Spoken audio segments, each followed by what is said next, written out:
देखिए ग्राफिक पर आएंगे।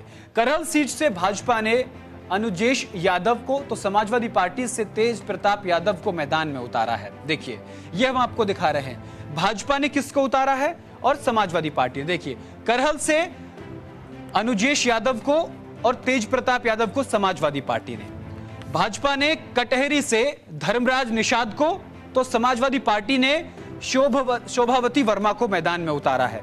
गाजियाबाद से संजीव शर्मा का नाम फाइनल अंतिम चरण में आकर हुआ और उसके बाद सिंह राज जाटव को गाजियाबाद से समाजवादी पार्टी ने मैदान में उतारा है। आगे बढ़ते हैं, उसके बाद खैर का जिक्र करेंगे क्योंकि खैर, माजवा और कुंदर की ये तीन सीट, इनके बारे में विस्तार से हम चर्चा करेंगे, आपको बताएंगे। खैर से सुरेंद्र दिलेर भाजपा ने तो सपा ने डॉक्टर चारू को उतारा है, चारू कैन को। माजवा से सुचमिता मौर्य को और सपा ने ज्योति बिंद को मैदान में उतारा है। कुंदरकी से रामवीर सिंह को और सपा ने हाजी रिजवान ठाकुर को मैदान में उतारा है। उसके बाद बची हुई तीन सीटें, उन पर भी विस्तार से हम आपको बताएंगे। उन पर आगे आते हैं। सीमा मऊ, अभी उसी पर हम आएंगे, सीमा मऊ की चर्चा करेंगे, फिर हम आपको विस्तार से भी बताएंगे। सीमा मऊ से सुरेश अवस्थी और सपा से नसीम सोलंकी को मैदान में उतारा है।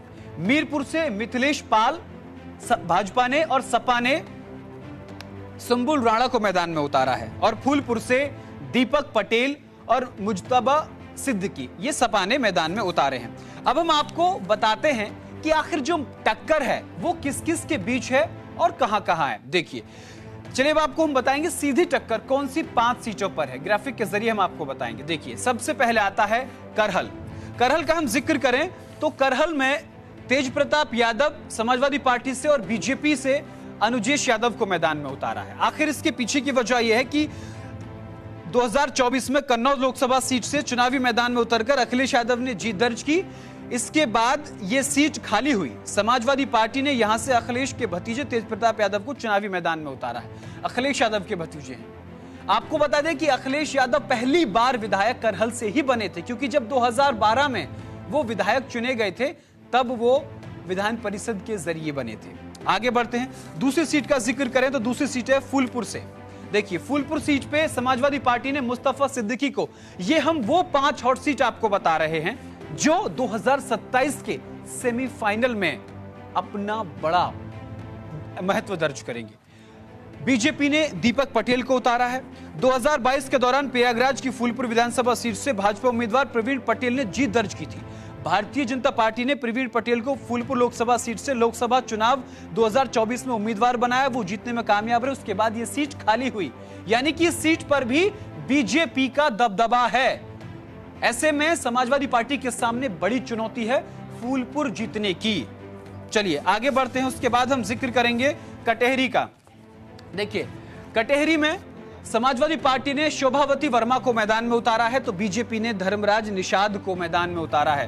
हालांकि धर्मराज निषाद को निषाद पार्टी से नहीं, बीजेपी से इनको मैदान में उतारा है। यहां भी देखा जाए तो भारतीय जनता पार्टी का बड़ा जनाधार है। कटहरी में कटहरी विधानसभा सीट समाजवादी पार्टी के लालजी वर्मा विधायक थे। समाजवादी पार्टी ने लोकसभा चुनाव में 2024 में लालजी वर्मा को अंबेडकर लोकसभा सीट से उम्मीदवार बनाया, वो जीत दर्ज करने में कामयाब रहे। इसके बाद कटहरी विधानसभा सीट खाली हुई है। अंबेडकर नगर जिले की इस सीट पर निषाद पार्टी ने भी अपना दावा किया था, लेकिन बीजेपी ने टिकट नहीं दिया। कारण वही है 2027 विधानसभा चुनाव और 2024 के लोकसभा चुनाव से भी बड़ी पार्टियों ने बहुत कुछ सीखा। साफ तौर पर यह सीखा कि किस तरीके से अपने जनाधार को बनाए रखने के लिए अपना प्रत्याशी मैदान में होना जरूरी है। उसके बाद हम आगे चर्चा करेंगे माजवा की। देखिए माजवा पर ज्योति बिंदु को उतारा है समाजवादी पार्टी ने और बीजेपी ने सुचमिता मौर्य को मैदान में उतारा है। देखिए यहां का जिक्र करें तो मिर्जापुर की मांझा विधानसभा सीट को लेकर उत्तर प्रदेश की राजनीति में खासा चर्चा रहती है।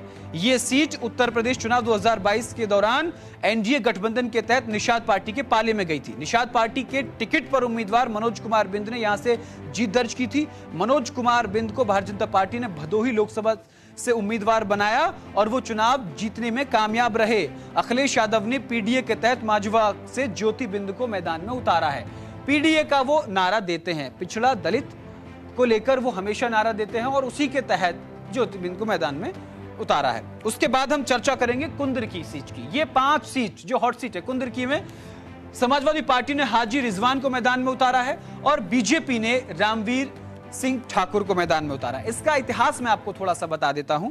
कुंदरकी विधानसभा सीट का अगर जिक्र करें तो संभल लोकसभा सीट से समाजवादी पार्टी ने लोकसभा चुनाव 2024 में पहले शफीकुर रहमान बर्क को उम्मीदवार घोषित किया था, लेकिन लोकसभा चुनाव से पहले शफीकुर रहमान का निधन हो गया। इसके बाद अखिलेश यादव ने यहां से उनके पोते और मुरादाबाद की कुंदरकी विधानसभा सीट से विधायक जियाउर रहमान बर्क को चुनावी मैदान में उतारा। जियाउर रहमान बर्क सीट जीतने में कामयाब रहे और उसके बाद कुंदरकी की सीट खाली हो गई और वहां से वही जो मुस्लिम वोट बैंक है उसी को लेकर के जो है हाजी रिजवान को मैदान में उतारा है। तो ये हमने आपको पूरा गणित बताया। चलिए अब हम आपको आगे चर्चा में ले चलते हैं।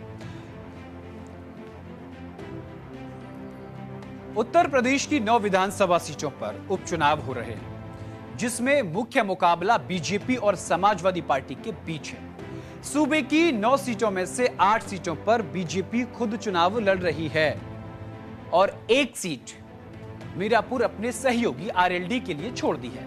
निषाद पार्टी 2022 के आधार पर 2 सीटें मांझवा और कटेहरी मांग रही थी, तो आरएलडी मीरापुर और खैर की सीट पर दावा कर रही थी।